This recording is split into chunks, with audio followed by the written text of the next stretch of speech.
Hey, welcome back, everyone. Before I get into my review of this very incredible movie, very heartbreaking though, I wanted to talk about this snow day thing we've been got going on. My car has been stuck for like since the day before yesterday in the snow. I was basically like I live up a hill, and I was trying my best to get up the hill. I couldn't because it was too slick, so I reversed back, and I was trying to reverse back into this parking lot, but I ended up going over the curb. So now I'm just stuck on the curb.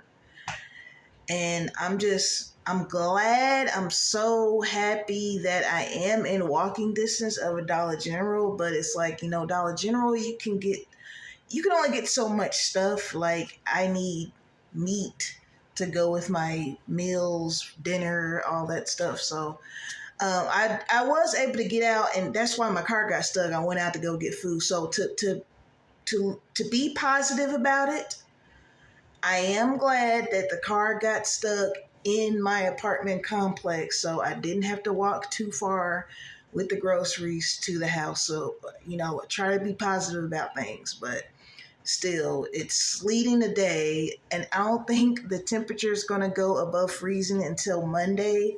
I have to work Saturday and Sunday. So we shall see. But anyways, of course, being stuck up in the house, I've been watching things, reading, and all kinds of things. So this movie, Cruel Instructions, not to be confused with Cruel Intentions, which is a movie that came out in the 90s. Cruel Instruction. This is a movie I've had saved on my DVR for a while now, since maybe December sometime. And I actually just happened to be flipping through the channels, and it was already on, and it looked pretty interesting. So I said, you know what, let me just go ahead, see when this comes back on, save it for later. So I watched it today, and it was just like a true Lifetime movie. It grabs at the heartstrings. It's about this teenage girl who gets sent to this, like, you know how they had like those camps for troubled youth. She actually suffered from dyslexia, but she didn't know it. She was having a hard time in school. People were picking on her. So her parents just sent her to this school. And of course, on a brochure, they're lying, making it seem like it's like this, spa for kids. Like, oh, they're going to be riding horses. They're going to be in the pool. They're going to be doing this, that, and the third. It was straight up like a prison. And it was very sad. And this movie was inspired by a true story. And if you've seen some of my prior videos, you know that there's inspired by, there's based on. Now, inspired by means pretty much most of what happened in the movie didn't happen in real life, but it was inspired by a similar story, right? And I did look up the characters after I watched the film. And it just goes into showing how abusive it is, how they pin the girls against each other. One of the scenes that was so heartbreaking to me was it was supposed to be therapy, and a lot of these things are Christian based, religious based, faith based, and so they're having this therapy, and the girl is talking about how she was sexually assaulted by her brother's friend.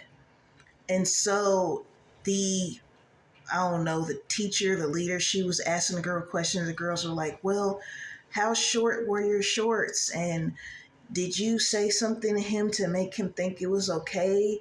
And pretty much placing the blame on her. And the lady's like, yes, Jesus will set you free and take accountability. And I'm like, oh my God, like this is the type of stuff they do in these places.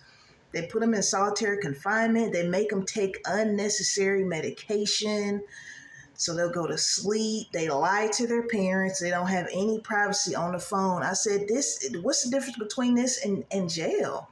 This is supposed to be a school, quote unquote, school where troubled teens go and to get rehabilitated, to get better. But it's like, when I was reading it takes you to a website when the movie goes off. So I went on a website, and a lot of people there that went to these centers, they have PSTD, post-traumatic stress. Yes, PTSD. I'm sorry. PTSD and all this anxiety and all these problems because they were psychologically abused, physically abused. I do feel like they were sexually abused.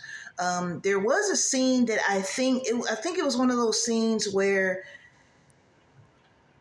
it was they didn't show the girl being abused, but I think that's what happened because she came out of a room crying, and one of the male whatever guards came out after her, and Miss Trunchbull of the school's like, I thought I told you to not do that. So I think he was doing something to the girls too.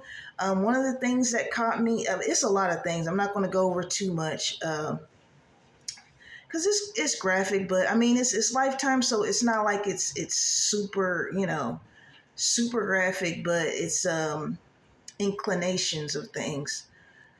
That was one of them. Now, when the girl first got there, they pretty much did a pap smear on her to see if she was bringing in anything, and what made it so bad was there was a male in the room, a male guard. He had his back turned, but it's like, so you're having to lay down, take your underwear off, have yourself exposed, and there's a man in the room. Like, it's just amazing that, and a lot of these, I believe most of these places are privatized. They're private, so it's not like the state comes in and does a search or something. These places are private, like a lot of prisons are private. And of course, they make money off of how many kids they have there, and there have been stories of kids dying there from struggling. I feel like the staff probably hits them and they die. Watching this movie reminded me of this documentary about this boys' home in Florida. I forgot the name of the home, but look up a boys' home in Florida. I apologize, this tape is doing its thing. And I think it started with a D, but they were doing this horrendous stuff too. They even had a shack called the Rape Room where they sexually assaulted these boys. A lot of them were killed and buried right there on the grounds. You have families 60 years later finding their sons, their nephews, uncles' remains. And if I'm not mistaken, I'm not sure if that was a state school or not, but look that up. Also, I forgot the author's name and I apologize, but there's this book called Nickel Boys that is based off of that school, that boys' school in Florida. Being a parent myself, my daughter had behavior issues. I chalk it up to growing pains because she's fine now. We're great, but there was a time where she was really, and I was like, man, I wish I could send her somewhere to get herself straight. And it's like, these places, I think, are full of sadistic people. I really do honestly feel that sadistic people seek out jobs where they have power over someone. They have control, and they can dish out these quote unquote punishments and get their rocks off on it. So if you have a loved one that's in any kind of institution, any kind of facility, please check on them, because it hurt my heart so much how these girls were ignored, lied on, or being told they were lied to their parents. It's just sad that this goes on. And like I said, these are private schools, so no one's checking up on them. Actually, I was looking on TikTok, and you know how just random stuff comes in. You don't necessarily have to be looking for it. It's just social media in general. So I was on TikTok, and it was something to the effect of, I'm paraphrasing, they said, well, I'm one of the kids that survived, one of these facilities, but these kids didn't, right? And they're showing just a lengthy list of kids of all ages and how they died while being in custody of these facilities.